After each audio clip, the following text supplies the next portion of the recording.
おはようございます。たかしです。本日は6月16日金曜日、ただいま9時24分。それではポンド円のトレードポイントを見ていきましょう。最初にお知らせです。ドル円とゴールドの相場分析をポストプライムという SNS で無料配信しています。ご興味があれば、ポストプライムへの無料登録とチャンネルフォローをお願いします。詳細は概要欄にあります。また、Twitter での先出し配信を始めました。根拠のしっかりした先出しで、条件が揃えば勝率がかなり高い配信ですので、良ければ Twitter のチェックもお忘れなくお願いします。それでは日足からやっていきましょう。昨日も大きな陽線、ここのところ連続で陽線ですね。かなり強い上昇をしているのがわかりますが、やはりじりじりと日足単位での押しをつけてくれないっていうところがわかりにくいですね。現在はストキャスティクスは高値圏、ここのところずっと高値圏に張り付いてますね。これは上昇の勢いが強いからということなんですが、逆に言えばいつこのストキャスティクスの過熱感を解消に動いてもおかしくないというところにありますので、その辺は注意ですね。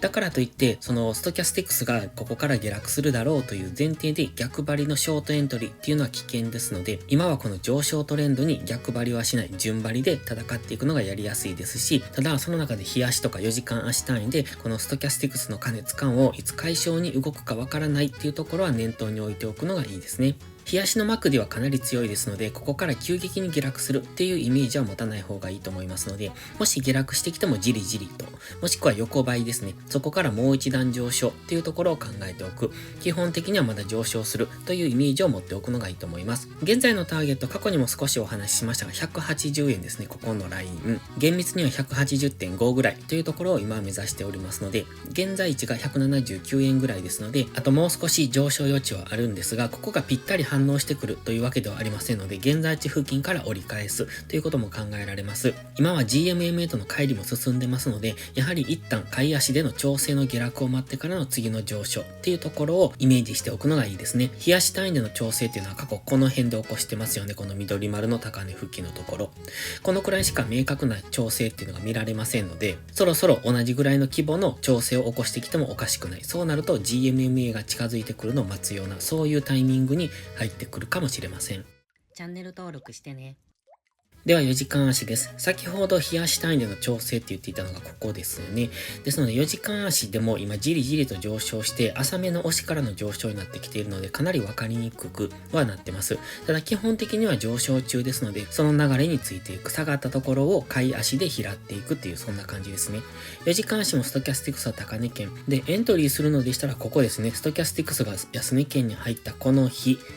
6月の12日13日あたりですね。このあたりっていうのが押し目買いポイントだったかなと今からは思いますけれども、やはりストキャスティクスが高値圏に張り付いている間っていうのはいつ下落をしてもおかしくない状態にありますので、こういうところで買っていくのじゃなくストキャスティクスが下がったタイミングっていうところを見ておけばここからの上昇の流れっていうのに乗っていけましたので、その辺を見ておくのが良かったですね。今回もストキャスティクスが下げてくれば次そこが押し目買いのポイントになってきますので、今はそれを待つタイミングになってきます。ただ4時間足で下がってくるのを待つとかなり時間がかかります。ここでも2日ぐらいかけて2、3日かけて下がってきてますので、もしここから下落するのであれば次この安値圏に入るのは来週半ばぐらいになってきますので、今はもっと買い足で押し目買いポイントを探していくのがいいですね。まずはこのトレンドラインぐらいまで戻してきてほしいところではあるんですが、結構距離がありますので、そうなるともうちょっと買い足で見ていく必要があります。では1時間足です。こちらのトレンドラインが先ほど4時間足に引いていたオレンジのトレンドラインです。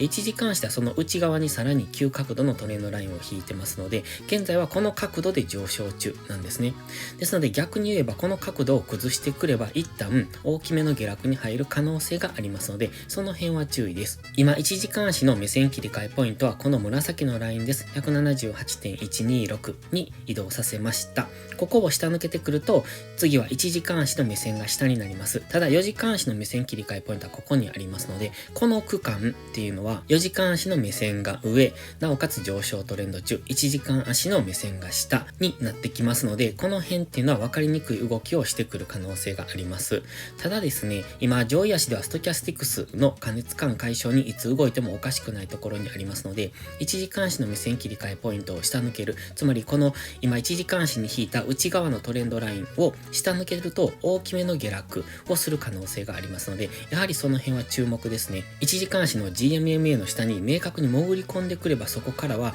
もう一段下の4時間足の GMMA に接触するぐらいまで下落すると考えておくのがいいかもしれません。ただ基本的には上昇トレンド中ですので、あまり下落を積極的に狙うというよりは、下がったところで下げ止まってからの次の上昇を狙っていく方が安全だと思いますが、短期的に1時間足での下落トレンドに入っていけば、次は4時間足のこのトレンドライン付近までは下落する可能性がありますので、その辺は見ておいてもいいかもしれませんね。基本は1時間足のオレンジのトレンドラインに沿って上昇中ですので、この角度での押し目買いっていうのを考えていく。ですので本日は GMMA の青帯ぐらいまで押しをつけるのであれば、そこから短く上昇を狙っていく。ただ結構高値圏にありますので、どんどん昨日の高値を上抜けて上がっていくとは思わない方がいいと思いますので、下がったところから買うんですが、利確ポイントは直近の高値ぐらいまでというところにしておくのがいいと思います。で、またそこを超えて上昇してくればラッキーぐらいで思っておくのがいいんじゃないでしょうか。そして本日は金曜日ですので、無理なトレードはしないようにお願いします。